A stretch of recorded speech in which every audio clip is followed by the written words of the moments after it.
Olá, alunos! Sejam bem-vindos ao canal da Astro Educa e hoje vamos estudar para o concurso público da Prefeitura Municipal de Araguaína, no Tocantins, a disciplina de legislação do SUS, voltada para os cargos da área da saúde de nível superior. Esse conteúdo é obrigatório porque define como o SUS funciona, quais são seus princípios e diretrizes, como se organiza a gestão e o financiamento e quais instrumentos garantem participação social e regionalização.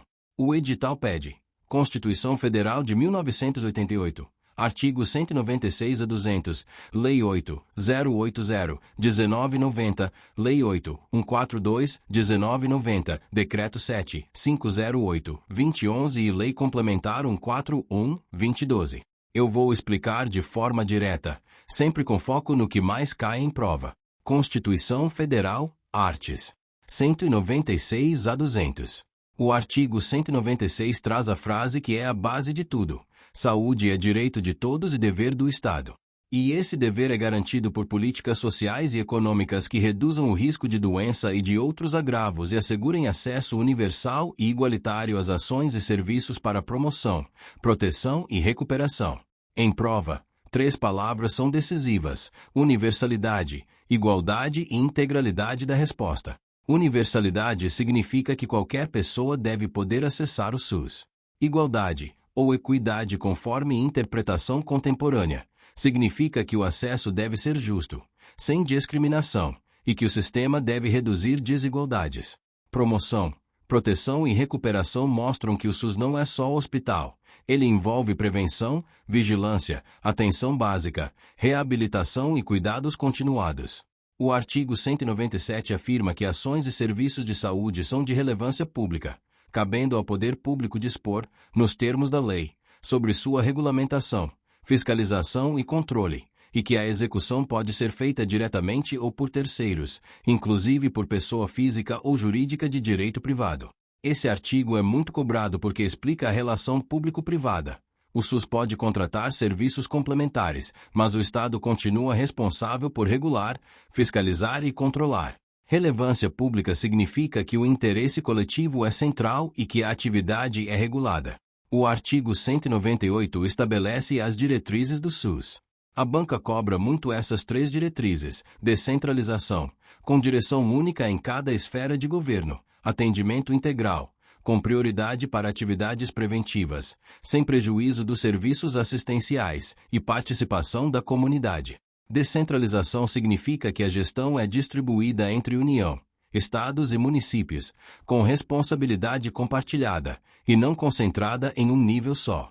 Direção única significa que, em cada esfera, há um comando gestor do SUS, evitando duplicidade de comando. Integralidade significa cuidado completo, não fragmentado, articulando prevenção, diagnóstico, tratamento e reabilitação. Participação da comunidade é controle social, por conselhos e conferências, e a Lei 8.142 vai detalhar. Ainda no artigo 198 aparecem questões de financiamento e organização por rede regionalizada e hierarquizada. A ideia de rede significa que os serviços se articulam em níveis de complexidade, com portas de entrada e fluxos de referência e contra-referência. Regionalização significa que o sistema se organiza por regiões de saúde, e não apenas por limites administrativos do município, para garantir acesso a serviços de média e alta complexidade. Hierarquização significa que há níveis de atenção e que o acesso é ordenado, normalmente com atenção primária coordenando o cuidado e encaminhando quando necessário. O artigo 199 trata da iniciativa privada na assistência à saúde. Ele afirma que a assistência à saúde é livre à iniciativa privada, mas a participação no SUS é complementar, conforme regras, e dá prioridade a entidades filantrópicas e sem fins lucrativos quando houver contratação, conforme norma. Também há vedações e regras para capital estrangeiro conforme legislação. Em prova, o foco é: privado pode existir, mas no SUS entra como complementar e sob controle público. O artigo 200 lista competências do SUS. Aqui a banca gosta de cobrar exemplos. O SUS executa ações de vigilância sanitária, vigilância epidemiológica e saúde do trabalhador. Participa da formulação da política e da execução de ações de saneamento básico. Ordena a formação de recursos humanos na área de saúde. Participa da política de medicamentos, inclusive produção. Fiscaliza e inspeciona alimentos, bebidas e água. Participa do controle e fiscalização de substâncias psicoativas, tóxicas e radioativas. Colabora na proteção do meio ambiente, inclusive o do trabalho. Em prova, é comum perguntarem o que é competência do SUS. Vigilância e saúde do trabalhador são quase certeiras. Lei 8.080/1990, Lei Orgânica da Saúde. A Lei 8.080/90 organiza o SUS no plano infraconstitucional. Ela define o conceito ampliado de saúde. Considera determinantes e condicionantes como alimentação, moradia, saneamento, meio ambiente, trabalho, renda, educação, transporte, lazer e acesso a bens e serviços. Isso cai muito porque mostra que saúde não é apenas doença, é condição de vida. A lei também define que o SUS é o conjunto de ações e serviços de saúde prestados por órgãos e instituições públicas federais, estaduais e municipais, da administração direta e indireta e fundações mantidas pelo poder público, e admite participação complementar do setor privado. A lei reforça princípios e diretrizes. Em prova, você deve dominar universalidade, integralidade, equidade, descentralização, regionalização e hierarquização, participação social, resolutividade e complementaridade do setor privado conforme necessidade do sistema. A banca também cobra os níveis de gestão e a responsabilidade de cada esfera. O município tem papel central na execução de ações e serviços, especialmente atenção básica, vigilância e organização local da rede. O Estado atua na coordenação regional, média e alta complexidade e suporte. A União atua com normatização, financiamento, coordenação nacional e políticas estratégicas. A Lei 8.080 também detalha áreas de atuação do SUS, incluindo vigilância sanitária, epidemiológica e saúde do trabalhador, além de assistência terapêutica integral, inclusive farmacêutica. Ela aborda assistência à saúde, organização de serviços, planejamento e articulação, e estabelece que o SUS deve ser organizado de forma regionalizada e hierarquizada. A noção de referência e contrarreferência, embora nem sempre com esse nome no texto, é fundamental. O usuário deve transitar na rede com continuidade do cuidado, e não ficar perdido entre unidades. Outro tema relevante na Lei 8.080 é a participação do setor privado e a contratação de serviços. A participação é complementar, quando a rede pública não é suficiente para garantir atendimento. Isso exige contrato ou convênio e controle do poder público. O objetivo é garantir acesso sem abrir mão de regulação e fiscalização. Lei 8.142/1990, Participação Social e Transferências. A Lei 8.142 ou 90 é curta, mas muito cobrada, porque ela trata de dois pontos-chave: participação da comunidade e transferências intergovernamentais de recursos financeiros.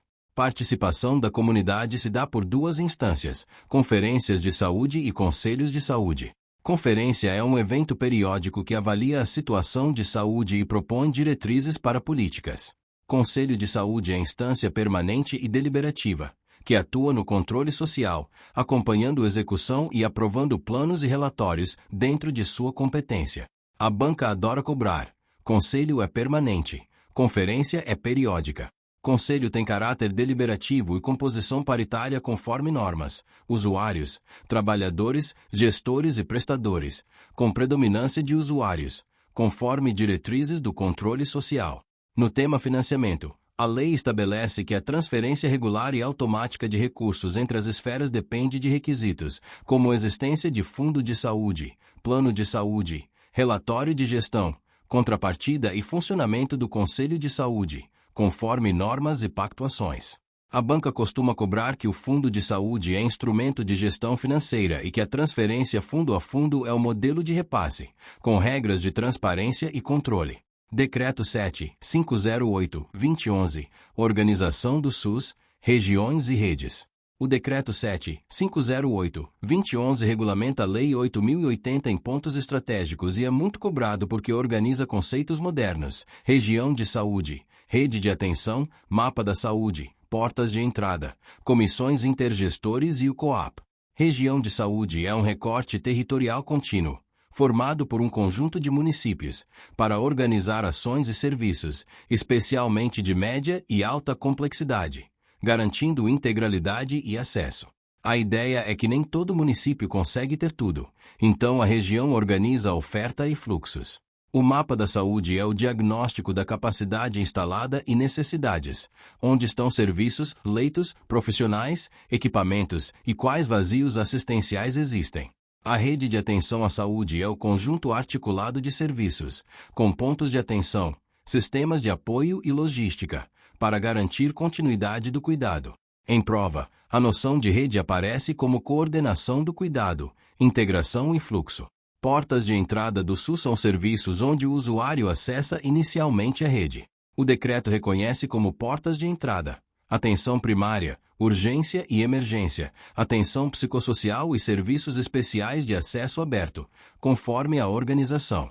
A banca pode cobrar. Atenção primária é porta de entrada preferencial e coordenadora do cuidado, mas urgência e emergência também é porta de entrada, e o sistema precisa ordenar o acesso e garantir continuidade. O decreto também trata das comissões intergestores, que são instâncias de pactuação entre gestores, comissão intergestores tripartite na esfera nacional e bipartite na esfera estadual, além de instâncias regionais conforme organização. Pactuação é essencial no SUS, porque responsabilidades e fluxos são compartilhados. Outro instrumento cobrado é o COAP, Contrato Organizativo da Ação Pública da Saúde, que formaliza responsabilidades, metas e compromissos entre entes, organizando o que cada um deve garantir na região.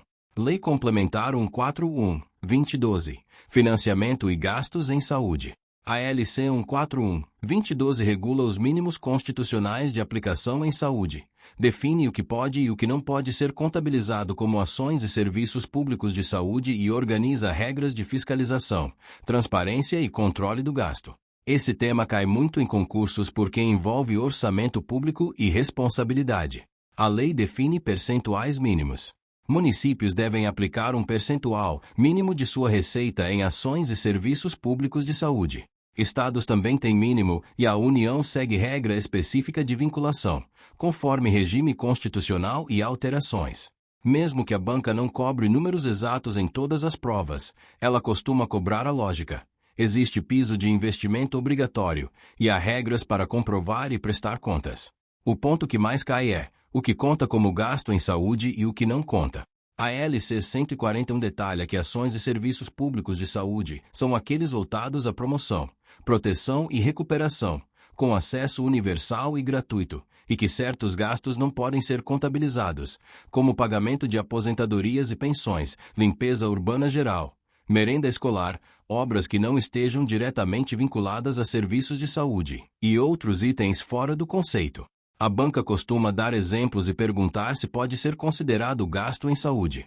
O caminho é pensar, é uma ação direta do SUS para a saúde pública. Se não, geralmente não entra. A LC 141 também reforça transparência e controle. Exige relatórios, audiências e instrumentos de prestação de contas, e fortalece o papel do Conselho de Saúde no acompanhamento. Em prova, aparece a ideia de que o controle social não é opcional. Faz parte do modelo constitucional e legal. Também aparece a ideia de que recursos têm que ser aplicados com planejamento, metas e relatórios.